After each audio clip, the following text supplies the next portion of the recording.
Frumuskipting þegar fruma skiptir sér þannig að ein fruma verður að tveimur. Það til tvenns konar frumuskiptingar.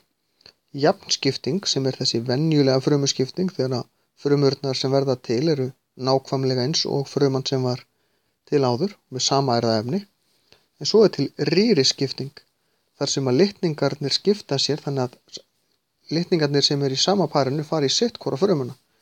Þannig verða til tvær frumur sem hafa helming af litningafjölda móðurfrumunar af frumuna sem var til áður. Þetta kallað rýriskipting og við rýriskiptingu myndast kynfrumur. Þær þurfa að hafa bara helming litningana því þegar það renna svo saman við aðra kynfrumu, sáðfruma og eggfruma, þá fáum við aftur upphaflegan litningafjölda.